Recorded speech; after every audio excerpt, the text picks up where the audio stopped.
estate agents specifically are walking into the ability to create their own business for a fraction of the infrastructure costs compared to 15 years ago. 15 years ago, Ben and Sharran were to start a team, we'd have to go pay $20,000 for someone to build a website. We'd have to have a designer. We'd have to have a receptionist. We'd have to have like 4 people that do paperwork. Today, you and I can go and spend $200-$300 and get a CRM, a design company, and a TC on a monthly basis. Like, what business can you have that has unlimited potential that you can run for $400 a month? I think that's pretty powerful.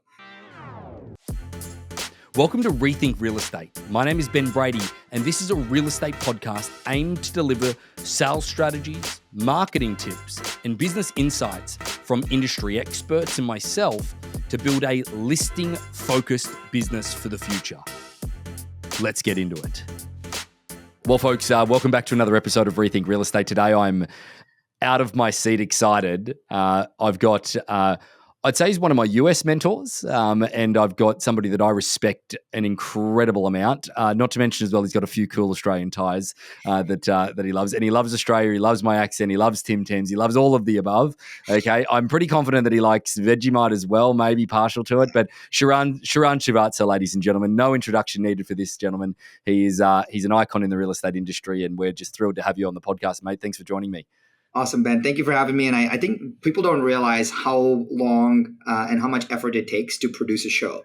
And what most people connect with when they hear a podcast or a show is, oh, I'm driving to the gym and I hit play and I just listen to this podcast. But there's so much that happens behind the scenes to get there. Even you and I getting this together has been several months of getting here.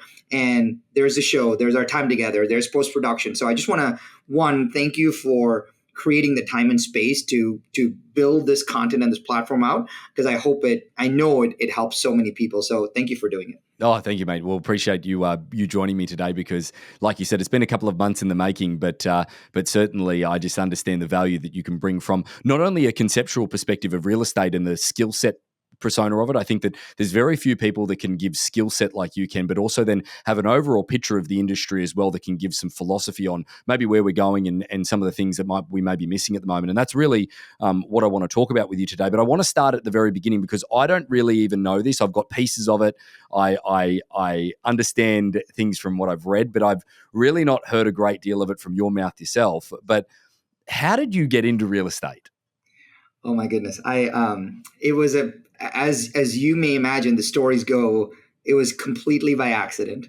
My business partner and I was an investment banker at Goldman Sachs on Wall Street. My business partner and I were investing in several companies, and we had chosen to invest in a small company just because of our personal relationship in Beverly Hills, California. It had one office in the luxury market, maybe 20 agents at that time. And I was like, I don't know anything about the real estate industry. I bought a couple of homes myself, an investment property, but to me, it is what it is, and that's how it worked. Well, as we were investors in this, it just so happened that the then founder of the company was embezzling. Because when I actually saw a financial statement, it didn't look right. So I was like, man, this doesn't look right. So my partner, who's an attorney, I told him, I was like, hey, I don't think these numbers look right. We should probably dig into this. We found that he was embezzling.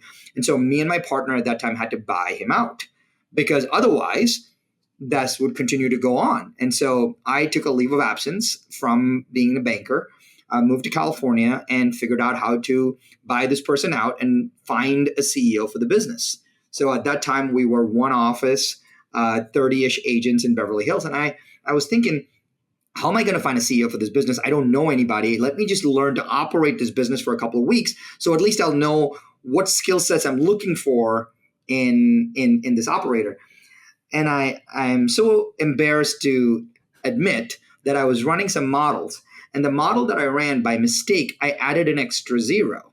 So we were doing roughly $300 million in gross sales volume with 30 agents in Beverly Hills. And I by mistake made it $3 billion. And all the spreadsheet numbers just changed. And it put a lot of money to the bottom line. It showed a completely much healthier P&L. And I was like, wait a minute, how is this even possible? Then I looked and I saw that the number had changed. And that's when the light bulb went off for me. I said, okay, if this is really true and these assumptions hold, then maybe, just maybe, I can do this. So I actually built a board and pitched the board that if we can grow 10x in 3 to 5 years, go hard, we'd be able to build a really powerful business. And so I didn't have a lot of money at that time. I reverse mortgaged my house to buy out this partner and took over to run this business. And we grew it from one office, 33 agents to 22 offices, 700 agents, and sold the business to Douglas Elliman all in under 5 years. So we definitely got lucky, but it was all because of an embarrassing extra zero in a spreadsheet that made my eyes light up. So you say luck in that situation, but ultimately there was skill set. Do you think that there was an element also of naivety about the real estate industry that certainly, you've probably seen this before, somebody in their first year just does exactly what someone tells them to do and they make more money than they do in their second year when they become entitled and believe that they've got an opinion on real estate? Was there a level of naivety that helped or because I just don't believe it was sheer luck? Well, it was interesting. I got a lot of pushback because I ran the first year in the business based on the P&L. I was like, we don't have money to do this, therefore we're not going to do it. And so the broker would tell me, well, that's how we always do it. And that's how we always do it is the first sign that something needs to be changed, right? Like if anyone says that's how we always do it. And I'll give you an example. We were, as a real estate business, as a traditional real estate business, we were spending an inordinate amount of money on traditional marketing, print, newspaper, et cetera, in the marketplace. And it being in Los Angeles was very expensive. And we were doing it regardless of what our P&Ls looked like. And so all I said was, okay, well, we don't have the ability to do this from a cash flow perspective because I'm funding it. If we pulled back on all the marketing, my naivety, like I had no idea. If we pull back on all the marketing, I know we can't just pull back on the marketing and just sit. If we pull back on all the marketing, what else do we need to do to shore up that gap? And so I was thinking, all right, well, if we pull back on all the marketing, what do we need to supplement this with? And I had a different idea. I said, well, why don't we just pull back on all the marketing and just hire really productive agents? Because really productive agents do their own marketing, have their own networks, and they sell real estate regardless of us. So we should just hire really productive agents. So Ben, all we did was pull back on marketing and went and hired really productive agents. And I was that was my business strategy for the first 6 months. So business owners that are currently in the marketplace at the moment with their own business that are listening to this podcast are probably saying, well, that's way easier said than done, but you didn't know how difficult it was at the time, correct? Oh no, I had no idea whatsoever. And in fact, I had not actually sold a piece of real estate. So I was seen as an outsider in this world. And you know how that is. It's like when someone is trying to do auction and trying to have the reps that you have. Even I can't do that. It's impossible, right? And so I'll give you an interesting story of what I did. I hired a coach and he told me, you have to show your top agents that you have better skill and capability than they do. And I said, well, how in the world do I do that with a short amount of time? And he said, well, if I were you, I would memorize the contract. I said, what do you mean? You have a listing agreement and a purchase agreement. Just memorize them. I said, okay, well, how does that work? So I read the listing agreement into an audio format. It was like MP3 players. I converted that to a CD and I put it in my car. And as I was driving around, I would just listen to the California purchase agreement. And so when we were in like an office meeting, someone would say, well, what about this? And I'd say, well, no, section 9B on liquidated damages actually says, and I would just recite the listing agreement. And all these top agents would look at me like, how do you know that? I go, well, how do you not know that?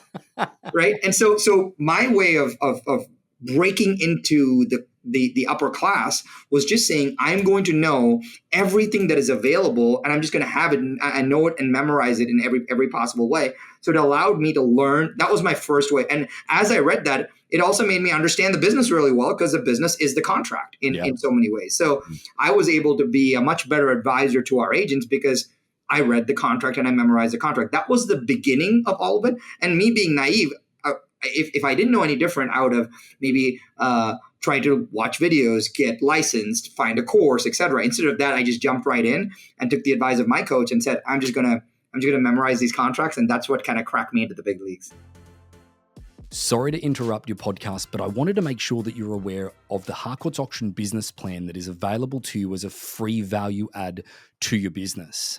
We released it earlier this year and have had an overwhelming number of people download it, but also an overwhelming amount of feedback that when they put it into action, it's changed the way that they've thought about their business. Not only from a numbers perspective, but also as a inward lead flow to make sure that they're building a repeat and referral business for the future. The main goal of what we're trying to plan for is to remove you from cold prospecting into that repeat and referral natured business that everybody wants. Again, it is available to you. On the 16th of January was the episode that you can go back and listen to on podcast or go back and watch through YouTube. But also, if you need to, go to harcourtsauctions.com, click the menu tab, go into the blogs and resources section, and you'll be able to find it under the Harcourts Auctions business plan. Also, you can send me an email, ben.brady@harcourtsauctions.com, and I'd be happy to send it through to you. So this is probably a little bit more backwards than that, is that obviously you've got an incredible volume of charisma and your ability to frame different situations and your concepts that you put from a script and dialogue perspective all the way down to the way that a business functions and your vast experience in the business world. I guess that where did it all start from you? Like everybody, like I attribute my learning to being able to be, somewhat articulate in sales is the fact that, I did it from a very, very young age and it's not that I saw the best do it. I saw what they didn't do. So therefore I didn't want to be them. So therefore I learned from, CDs and things along those lines. In the real estate industry though, where did yours come from? Where did that sales mentality come from? It came quite later in life. So after I finished my MBA and then I went to work in merchant banking, investment banking on Wall Street at Goldman Sachs. And it was only 31 MBA graduates in my class company wide.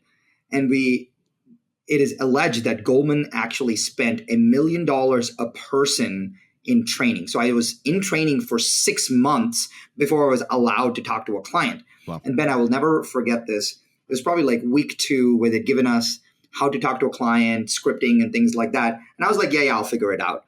And the managing partner walks in one day and he says, today we're going to make some cold calls. And I said, all right. And I thought we would go into our own boots and make some cold calls. And he said he called people's names. They would have to walk up to the front of the classroom.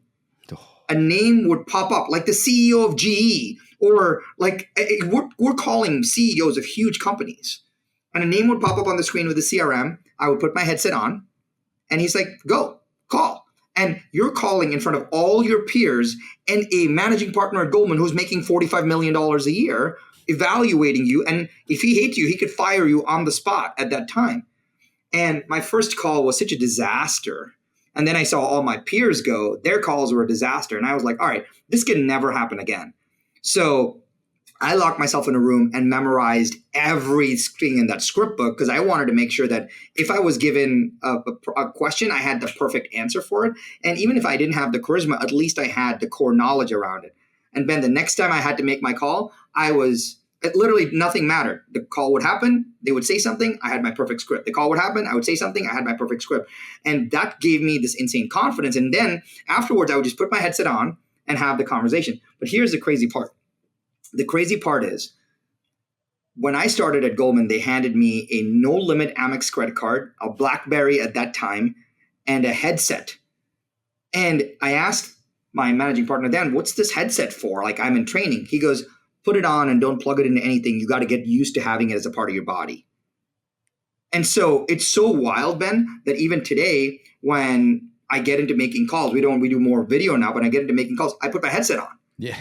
Because I know that that's what clicks me into this mode. And I'll give you a funny story. One Friday evening, I was taking a call at my house. And so I got into the guest room and you can hear me. I had my headset on and you can hear me. And I finished the call and I come out of the call and my wife says, hey, so where do you want to go to dinner? And I was like, well, maybe Thai. How about maybe Chinese? Like, I don't know, maybe like, what are you thinking? And my wife was like, you are terrible. You can't articulate a sentence about where you want to go to dinner. But as soon as you put your headset on, you are so perfectly articulate in every conversation. And so that's when it clicked for me that all that practice, you said, when you get practiced, you get polished. And that's really powerful because that practice gave me so much confidence. And now when I think through something very similar to you, I'm like, all right, what's the psychology here? What's the frame here? Let me write myself a script. And for the real estate professionals listening, Ben and I talk about this often, which is we think that scripting is for us. But most people don't realize it, like, oh, I don't want to sound scripted. What we don't realize is the script is for the client. It's not for us. It's to help the client have an organized understanding of what we're sharing. It helps the client guide them through the direction. It helps the client understand how we're approaching the situation. The scripting is not tacky. It's not manipulative. It is to allow the client to think through an organized way to make a decision with us. If we don't script, we don't care. That's the point. And so when people realize that the scripting is not for us and it's for them and we're doing it in service of them, I think it opens up a lot of this inhibition to make us significantly more skilled in what we do. Isn't it amazing how scripts have really, because I feel this level of confidence now based off this early foundation of, there's a gentleman by the name of Lee Woodward out of in Australia, Real Estate Academy. He used to put out this, it was like a podcast back in the day, but it was in CDs. It was Hot Topics. Then I would put it in my car as a CD and listen to it over and over again. So John McGrath, Matt Steinwade, all of these different people, and those early foundations, even now, you see yourself going back to the way that some of those conversations or frameworks are there in order to actually put a conversation, as you said, in perspective for someone. Because like you said as well, is that if you can't articulate a piece of information in a way that somebody can understand it, what's the point in trying to have the conversation in the first place? Just to simply confuse them? Right, exactly. And I think about this often as the material is well organized in our mind. And the script is to take that well-organized material and put it well-organized in their mind. Yeah. If we don't take the script, now we have well-organized in our mind and confusion in their mind, and we know that a confused mind stalls. So the entire purpose of the script is to translate the well-organized ideas and give it to them in a well-organized way so that we are the perfect choice every single time. I actually believe, Ben, that the salesperson or the agent that can communicate all the pieces of the puzzle in an organized way will win 10-1 than an unorganized agent. It's just organizing language so that they can make a better decision. Yeah, absolutely. Now, the one thing that sort of stands out to me in this process is that obviously you sold your real estate company within 5 years. What was that process like? The acquisition, how did that happen? How did the introduction happen to Douglas Elliman and along those lines? Yeah, so this goes back to me being naive about all of this. And so a year into the business, I was struggling because I was way in over my head and I didn't know how to run this business. I was trying to figure out how to make money and all of that.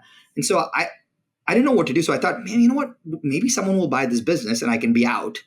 So as an investment banker, I was like, maybe I'll just go shop the business softly. So I picked 3 to 5 players. I cold called the big names in the industry, and they took the call because they're curious. And I said, hey, I have this business. Here's everything. Here are the financials. Here's all of it. What do you think? A few of them came back and said, hey, we'd be interested in buying it, and this is what we would pay. So say they agreed to pay $1 million. Mm-hmm. I'd say, well, all right, what would it take for me to get $2 million? And they said, well, Sharran, for us to pay $2 million, we need to do A, B, and C. You need to have A, B, and C in your business. I was like, great, thank you. And that A, B, and C became my business plan for the next year.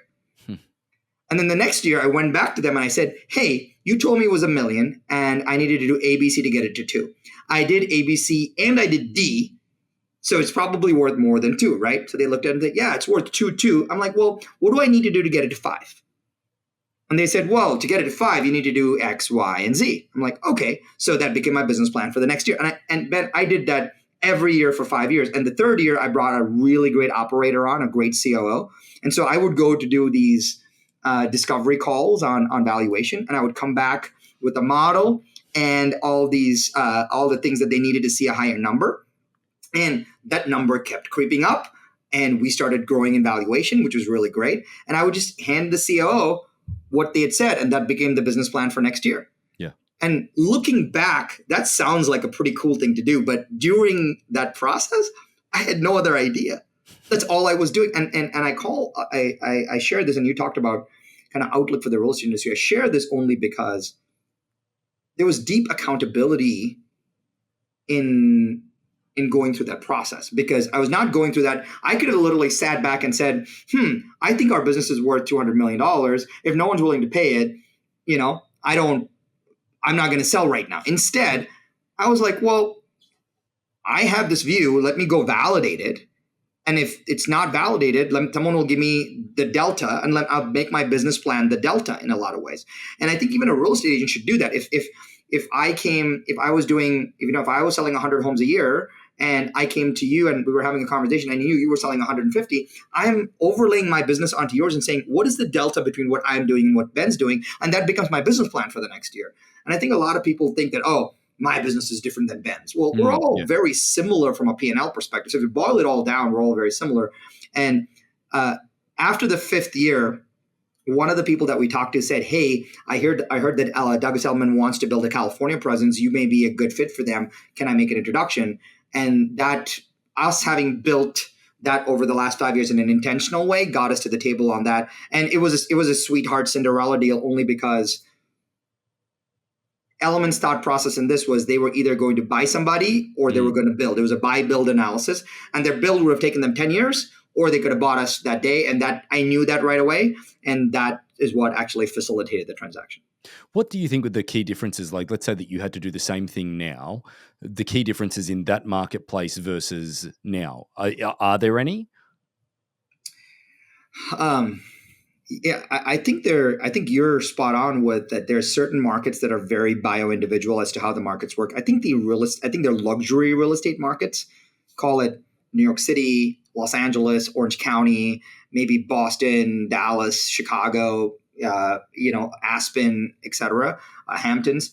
They're a little different. I've just noticed that because they like traditional brands for a little bit of time, and they like proven agents in that marketplace. But I think that's starting to break up a little bit. Yeah. Outside of those, Ben, I think it's the entire world is fair game. Yeah. But those markets, they're not that they're stuck in their ways, but I think they change a little slower than most. So would the idea of, if I had to do that all over again, would I do the same business plan? Yes, but I would spread out to different markets very quickly to shore up the revenues. Yeah, I understood. So I guess that the difference between, I guess, that Beverly was so you were predominantly Southern California, all of your offices. Yes. So Southern California with arguably could be one of the most toughly fought marketplaces, but it's funny in the conversations that I've had in different areas versus, the Southern California marketplace, Arizona, and different things along those lines. The other thing that we face as an issue is that the high volume of agents that an office or a business has to carry in order to do a high level of production. For example, is that the office that we have in Bend, which is our number one office for North America, that office has 45 agents in it with an average production of $400,000 per agent, right? Versus, the number one office that we have in California, where we have to carry, 85 agents in order to do $10 million worth of production out of that individual location because of the part-time nature of people holding their licenses. So it's that flexibility of understanding which marketplace that you're ultimately in that's going to dictate the way that you run that business, correct? Yeah, 100%. And the interesting part is even the business that we run now, we're in 45 states and multiple Canadian territories. What's floating us is the fact that we have diversity in these marketplaces. So when the luxury market in Los Angeles gets locked up, the suburbs of Chicago open up, and the diversity of marketplaces is super helpful. I never saw that until now, because now I'm like, whoa, we did 37,000 transactions last year, and I'm starting to see, these luxury markets got locked up, but we got some diversity around this. And that's a big lesson that I did not learn otherwise. But the concentration also helped us, because if we didn't have the Southern California luxury market concentration, we would not have been an acquisition candidate for Douglas Elliman. Yeah, understood. So So what was our perceived weakness and we were fortunate from a boom time as far as market economy growth as well. So the market tailwinds helped, but having the focus, I don't know if I shared this with you, but my strategy was, I called it the pearl necklace. I was like, we're building a pearl necklace, and we're starting in Carmel in the north to San Diego in the south, and every single high-end market, I want a pearl, which is an office. And I don't think in today's market, I don't think you need a brick and mortar office everywhere, but I think you probably need a hub that services it so agents can feel a sense of belonging to go somewhere. Yeah. So, well, that sort of segues me into a couple of other questions, but I want to stick to the story a little bit because you sold to Douglas Elliman, and then how long was it until you got back into the space that you're in now, being brokerage model? Because you and I sort of forged a relationship up post Douglas Elliman, and then in that between gap, how long was it? Was it another 5 years? Yeah, so there was a 5-year non-compete. And so I honored and served my 5-year non-compete. And during that time, I spent most of my time just consulting and investing, which was great. And then the role that I'm in now, I was actually a consultant for. And Ben, I'll tell you the truth, I thought I was semi-retired and I was done. And the idea of having a chance to build and grow and run a publicly traded company was on the bucket list in a lot of ways. And I realized that in the last 5 years, having built a social media platform, a big media brand, et cetera, that fed really well into building and growing a North American presence and not just a California presence. So I wanted to find a way to kind of point this brand media bazooka in one direction, and take advantage of it. And it was just that's what lit me up to try to do that. But it was a 5-year non-compete until I turned it all back on. So you've just led me straight into my next question because I'm just so curious, is that a publicly traded company versus privately held, what's the differences? Give me the differences. I know that they're vast, but from your perspective, what's great, what's not? The tough part, the negative of a publicly traded company is that we spend a lot of resources on governance. Because we are publicly traded, we have the public as shareholders, so which means that the controls of checks and balances need to be very tight. Hey, who gets access to what system? How we report earnings? What can we share with people? What can't we share with people? Having books in order, making sure HR and policies and everything is done right. Not that you shouldn't do that in a private company, but there's not that much governance and oversight necessary overall. So we have to dot our I's and cross our T's significantly to make that happen. And because of that, that increases the operating expense of running a business because you need people and systems to be in line with governance overall.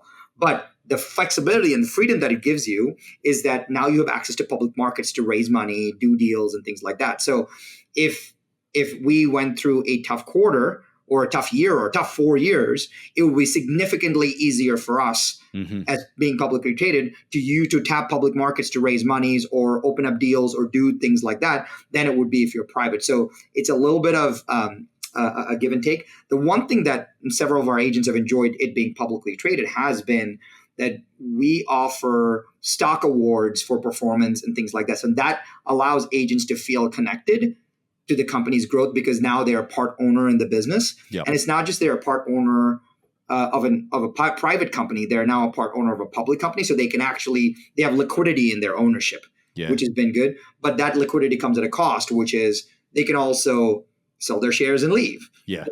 Right. But if I was a partner in your business right now, and if it was private, I couldn't just take my shares and walk because there's no market for that. So the governance component is high, but the access to capital component balances it out. And the idea of just showing people, giving them liquidity of their ownership has been a win overall. So the liquidity side of it and the shareholding side of it has been something that obviously has come to, the spotlight beyond since Compass, with all due respect to Compass, has taken a complete tumble when it comes to what they have done in the real estate space. It's sort of soured the taste of a lot of agents with stock options and all of that type of stuff, because technically a few of them at the moment, if they were to execute those options, they would be very much underwater. Yes. So I guess that how have you seemed to sort of navigate those waters? Because you guys, whilst I think that you are far more innovative than what EXP is from a model, EXP were the first to kind of do that. What's the difference between that? Yeah, so great question. So we're very young, having gone public very young, and the interesting part is how we went public. Compass did a Cinderella story on how they built that business. But it was like, hey, raise a bunch of money to go build a business. And then once the business is at a point where you can't raise any more money in the current status, we'll have to go public. And the valuation translates. And now since there is public company transparency, if you can't hit the numbers right, it shows on valuation. we went public a little differently because we went public early on as the company started, just to give agents liquidity. So it was not that much of we're going public at this high evaluation. Right. It was, let's go public for liquidity purposes. And as the company grows, that valuation will grow. So what we are seeing is the original stepping stone was just to get the liquidity component. So it was never like the company was floated to provide an exit for anybody. It was floated to provide access for people. And so it was more an access vehicle as opposed to an exit vehicle. And now as the company grows, we're seeing the numbers grow, the stock price grow, et cetera, which is starting to happen. That's why it was not an exit play. It was more an access play. It's a totally different strategy in that sense, because I honestly think there won't be anyone forever or for at least a very, very, very long time that gives somebody that level of money from a venture capital perspective to another real estate company, considering how much money everybody's lost in that Compass venture. They were lucky enough to be first in that sense in order to buy market share and, be able to do that. I'm pretty confident with 1.8 billion or however much it was, I could probably buy market share as well. But, realistically, that's, it's a whole nother category and a whole nother kettle of fish that we'll talk about one day. But I guess that the transition into that publicly traded company with the governance and everything like that, for you, I know how quickly you move as a thought leader within the space. Does that stifle your ability to move quickly? Sometimes it does, but it's what it's forced me to do is it's forced me to stop and collaborate more. So, for example, if we want to enter a new market, normally I'd be like, hey, let's get a broker, let's go to a new market, and I'd be live tomorrow. So I probably have to have a couple of conversations and saying, hey, what's the right way to do this so that we can get all our ducks in a row? So what we have found is that when we can make a good business case, we can move pretty quickly on things. And the other thing that what a public company kind of backbone has done, it's forced all of us to build operating playbooks. And what I mean by that is, hey, to open a new market, here's a playbook. Cool. Hey, Sharran has an idea to open a market. Let me look at the playbook. Awesome. If I get all of these, I can open the market and I'll have good support behind it. So it made us a lot more systematic in how we do it. And internally, I say, systems drive success.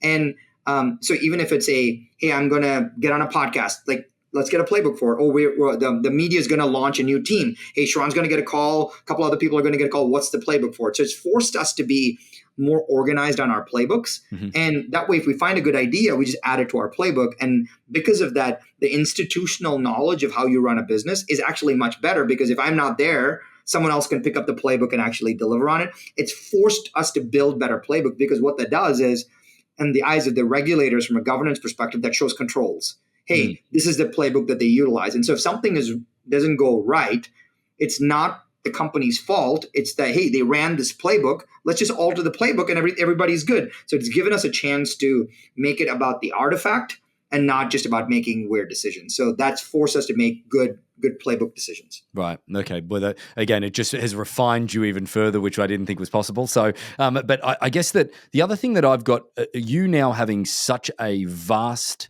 data pool, overview of the industry, considering the company that you're running now as big as what it is, and also your own individual ties into the real estate, real estate industry.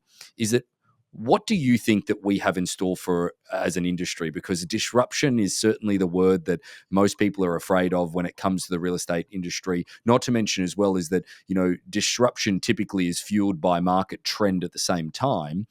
If you've got an outlook over the next 5 years for the real estate industry as a whole, what way do you think we're moving?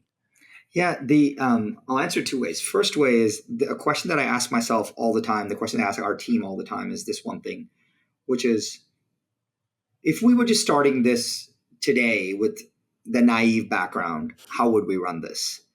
Because a lot of times we are, even though, like, especially you and I, even though we know how the business works, we know the mechanics of the business, I actually think that affects our ability to quickly innovate. And the way I'm trying to force myself out of that is to ask the question, if I were to start over today building a brokerage, what would I do? If I were to start over today building an escrow company, what would I do? If I were to start over today building a brand, what would I do? And what, like if you and I were to start over today and build a cab company, it would look a lot more like an Uber than it would look like a yellow cab. And people just, so even if asking that question is a good one, because it forces you not to fall into the trap of how it's always been done. And yeah, I think we're in that transition of there is this tension between how it's always been done and why can't we do it better? So like, for example, in the United States, we have this MLS or this 2,300 MLSs or whatever. If you and I were starting the real estate business infrastructure today, there would be no MLS. There's zero reason No for way. it. Absolutely not. And if an MLS executive is listening to this, I love you and I appreciate you because you've done for many years served the agent community. But my question is, there's not been any innovation in that space. So if we were to start all over, why is nobody thinking that there needs to be an MLS? Why does the entire country of Canada run on one central MLS? Why does all of Australia run with no MLS and just runs on, the two Australian portals? Yep. There's a reason for that, and if you have a proxy for that, it shows us to challenge kind of current assumptions. So a lot of my thinking is, if I were to do this all over again, would I do it the same way? And that helps me kind of design some thoughts. But let's talk about the outlook. I have refrained from listening to folks, talking heads in the industry, et cetera, that who don't have to base their current decisions on the advice that they're giving. So a reporter can say, oh, Ben and Sharran think this, but I think that. And I'm like, I don't care that you think that, because tomorrow with the new data changes, you can just change your story.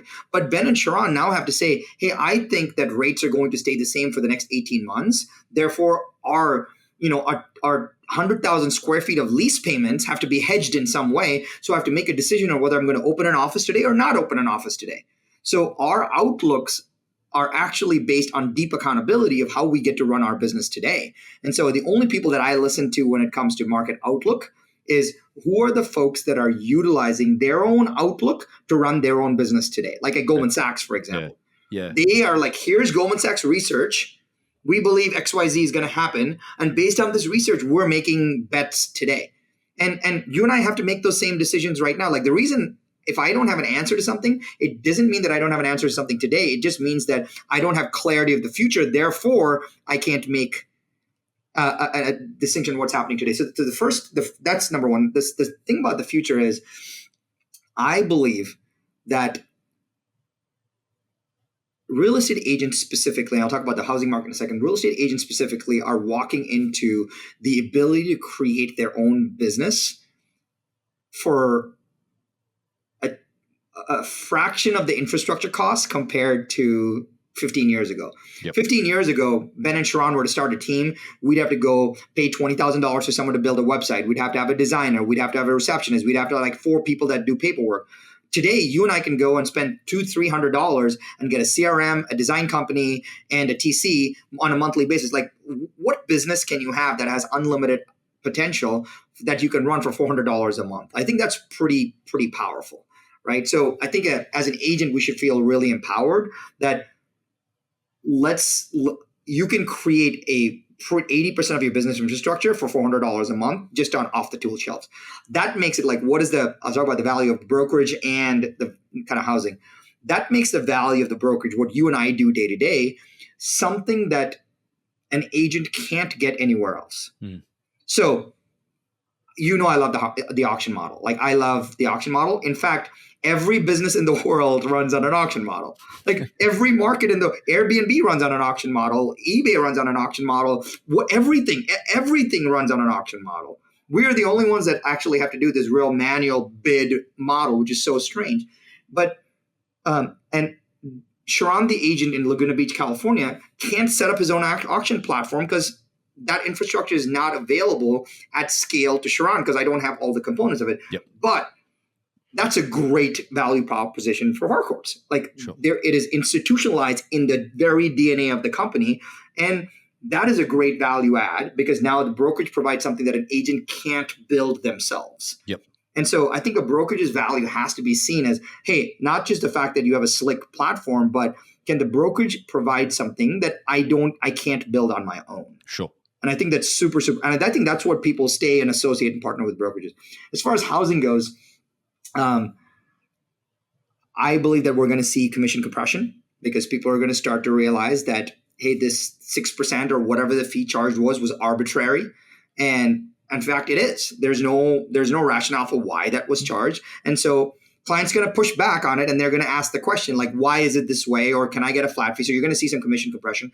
In the last 15 years, I looked at the chart. It went from 6-ish to like 5.3-ish. So we're already seeing some commission compression. So that's number one. The other is, I'm pretty confident that once we can get through a little bit of this rate volatility, I really hope, and let me tell you what I'm betting on. I'm betting on the biggest bull market run that we have seen in our lifetimes. I believe that if we can just get past a little bit of this rate sensitivity, we have built so much infrastructure, we have so much innovation, we have reorganized finances in so many ways that if we can just get past this rate sensitivity and understand how markets work, that we are primed for an insane bull market. And I just want to get through this rate sensitivity as fast as possible in the next 12, 18 months and just turn on the hose for us to go and have this insane bull market coming up. So I'm betting on an insane bull market. Can I ask your thoughts on institutional investors being, such a large portion of the US housing market now, that are one of the largest buyers out there, so to speak? I don't know what to make of that. And let me say that is that people are saying, oh, it's really, really bad for homeowners. It's really bad for the supply and demand of things because now people are going to have to compete against institutional investors. Yes and no. I just don't know what to make of it. Are you concerned about it?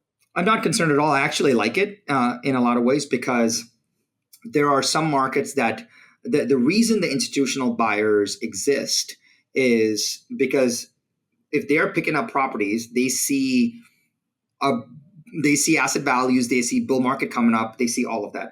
And them buying and holding stuff today actually benefits valuations and kind of like pricing of homes because you don't have pumping and dumping happening, which I think is a good thing. Institutional investors are very financially savvy. They buy portfolios at a time and they hold for long periods of time. It also gives a lot of people synthetic access to home ownership, right? Because I think that over the last few years, affordability has been an issue. So if you can't actually own a home, you have to drive far away from the city and live in an apartment. Now, if BlackRock owns my home, maybe I can get in to this home and still pay rent. I'm going to wager that over the next 20, 40, 60 years, we're going to rent everything. Yeah.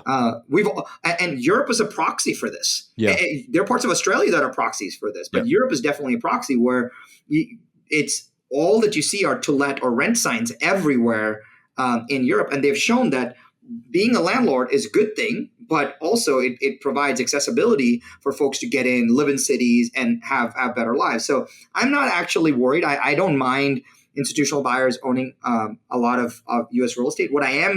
I would get concerned if they start owning a majority, because then they can move the market, and that would be hard. Yeah. But I actually think if we're going to move to a renter nation, renting everything nation, I actually think it just provides accessibility for people to live closer, have better lives, and actually like live in an appreciating asset. So I'm not worried about institutional investors. Yeah, and also better access to capital then, because then, at the end of the day, they're not capital poor, and it probably opens up a whole different section. You did say just before, and I think I'm really interested about this because we have some ties in Canada as well, and we've done a lot of auctions up in Vancouver, and that is closer to some of the other countries from a commission perspective, in the sense that they still have a buyer and a seller side, or a buyer's agent and a listing agent side. However, their average commission up there doesn't really exceed 3% in most regions. If you were to look in Vancouver, North America, or excuse me, I should say the US is the second most expensive model in the world outside of Germany to actually buy and sell homes, considering the fact that it's more than double most of the other parts of the world. So compression is definitely something that's going to be there. However, how have you seen the Canadian element of your company sort of adapt to that? Yeah, our velocity in our Canadian markets are actually doing significantly better than the US market. And I have a different view on this, which I did not know before being a real. And the view is that I have noticed as an aggregate that the average Canadian real estate agent is, for lack of a better word, considers real estate a career in Canada, is a significantly more professional. They take their roles so much more seriously. There's very few part-time agents in Canada, and the process is is a pretty intense process because they use conveyors and attorneys and all of that. You have to know that process very well.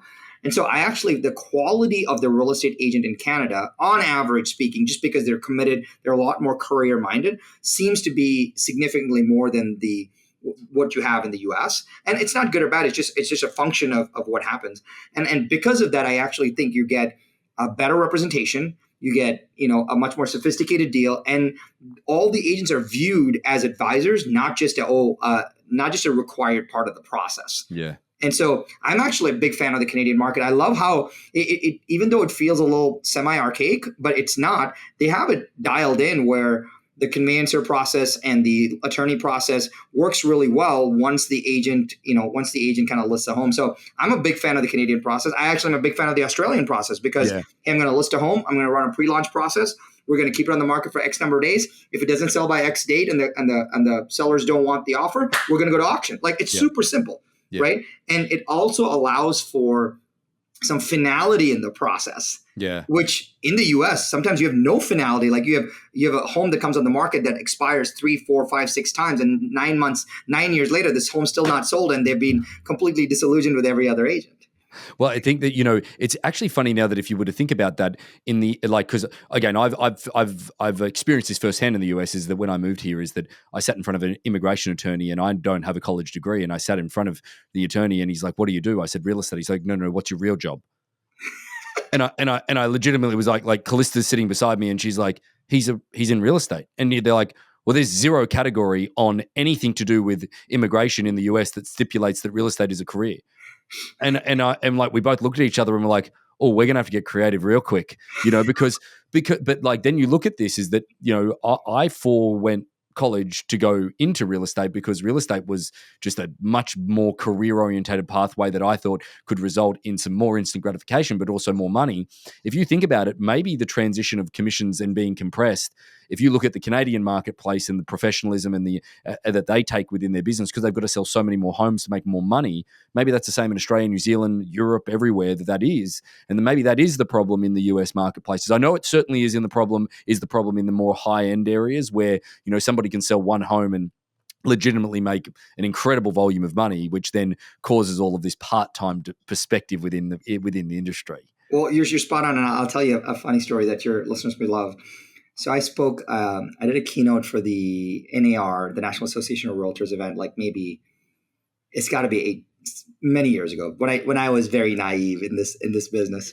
And I finished my talk. There was several thousand people in the room, and I was so grateful I was there. And the moderator said to me, "Oh, we got a couple of questions for Sharran."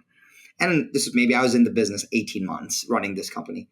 And they're like, "Well, what would be one or two things you would change? If you could wave a magic wand, what would be one or two things you would change?" And I was like, I really don't think you want my opinion on this one. And I realized that you should not say things like that, because when you say that, people want to hear it, right? And they said, no, we love you for it. We want your candor and your honesty. And I said, all right, well, with my limited experience, I would make two changes. Number one, I would increase licensing standards, professional licensing standards, and continuing edge standards for real estate agents, because you put a much better agent in the marketplace. And I got booed right when I said that, right? And the second thing I said, well, as a banker, I'm just going to tell you, I think buyers should pay buyer commission.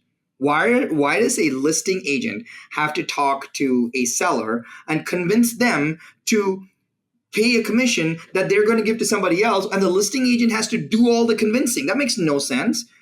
Seller should hire a representative. Buyer should hire a representative. I'm sure mortgage products can evolve where the buyer commission is rolled into the more. In fact, it's rolled in right now in the purchase price anyway. Exactly. And so I said that.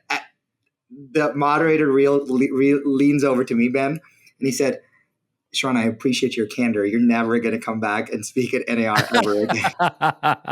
You know what? He's probably done you a favor there, though, Sharran. Oh my goodness. So I like take Australia, right? Like, Yeah, there's a reason why like buyers should pay buyer commission.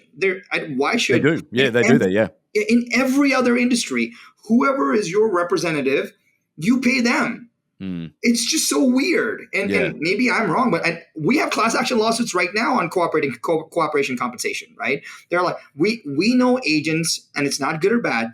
We know agents that if co-op commission is shown less than a certain number, or one co-op commission says 2.5%, the other says 3.5%, we know agents will show one over the other, regardless of what it is. I've actually seen agents have two piles, one above 2.5, one below 2.5 of flyers on which homes they show their clients, which I think is extremely wild. Yeah. But if a buyer paid buyer commission, it would be so much easier because now, again, that's my thought process at least, but I'm definitely not speaking at NAR for any number of years to come.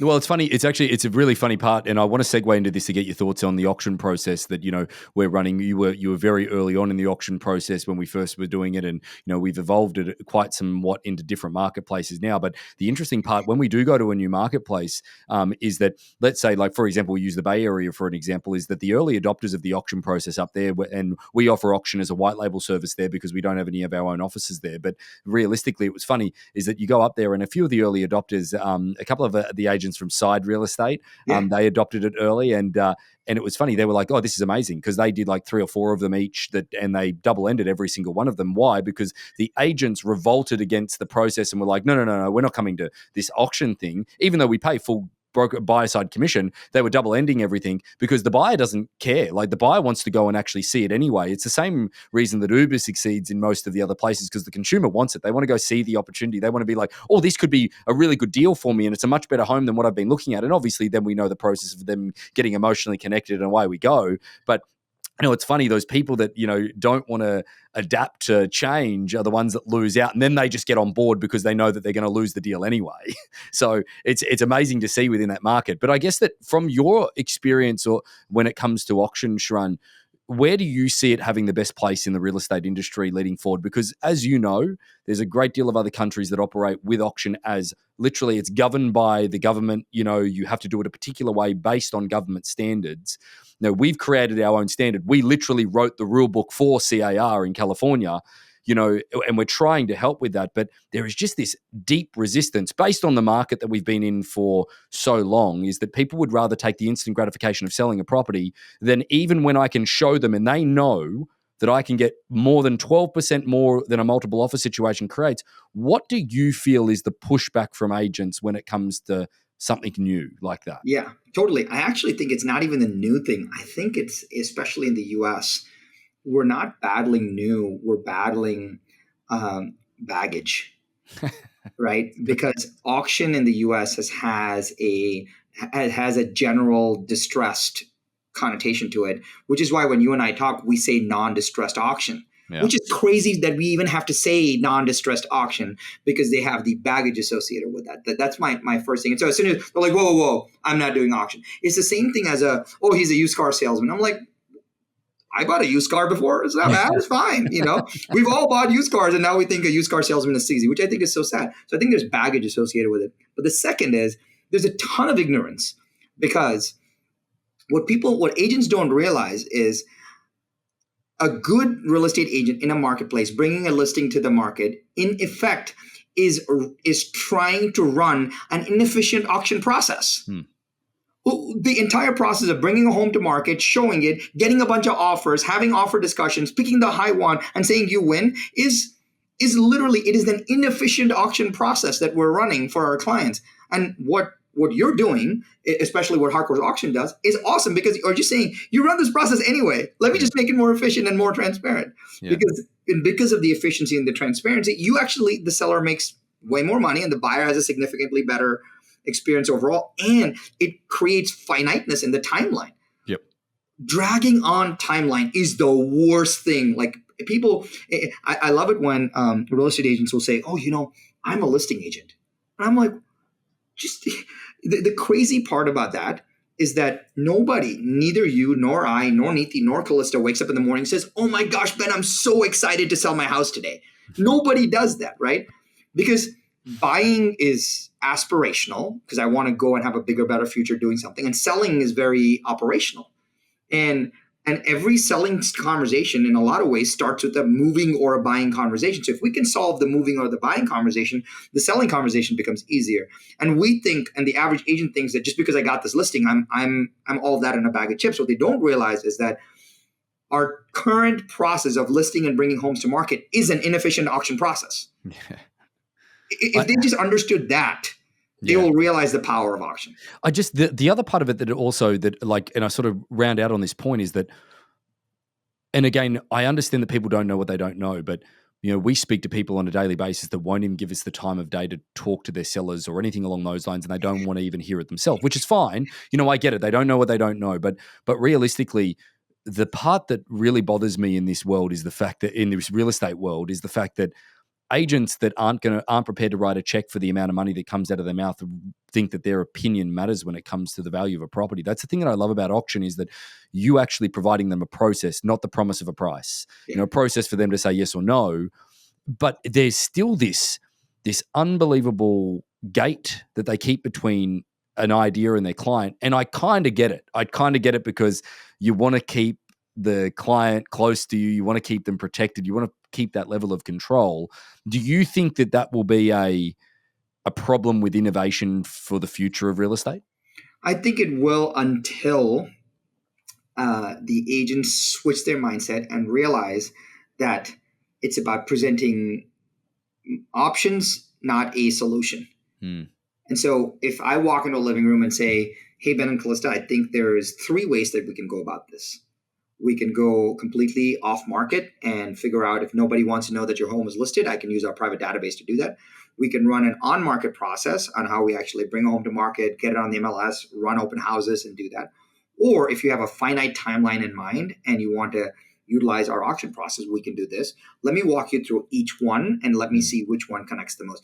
Once we get into presenting options, we actually become the truest possible advisor for our clients. And so what does a financial advisor do? Or what does an attorney do? An attorney says, hey, Ben and Sharran, you're going to launch this company. You have 3 options. You can do X, or you can do Y, or you can do Z. Here, let me tell you about X. Let me tell you about Y. And Z, I don't do it for you, but I can facilitate it for you. And it doesn't change any economics. And I'm like, okay, he's still going to facilitate it for me. Yeah. And so as soon as an agent realizes that it is our job in today's market to explain options and not just shove a solution down people's throat, that's, I think, when the switch is going to happen. Yeah, understood. Well, mate, I think that, you know, we've sort of covered a whole bunch today, and I could talk to you until I'm blue in the face and you're bleeding from the ears, and the listener hopefully has gotten a little bit out of it. But, you know, I think that the first thing that I want to do is thank you for everything that you've done for the industry here in North America, not to mention as well as what you're doing external for a couple of other countries as well. I think that your foresight and the out-of-box thinking that you bring is a refreshing take on you know, that's one of the reasons that I had you so many times in front of our network, because of the fact is that, you know, without naming the traditional trainers, you know, realistically, it is the same stuff boxed up in different packages. And yours is just a refreshing and a different initiative in the market. So again, I think that Real is incredibly lucky to have you. And mate, we wanted to thank you for joining us on Rethink Real Estate today. Awesome, man. Thank you for having me. Thanks, buddy. So about 75% of our audience hasn't liked, followed, or subscribed to our podcast.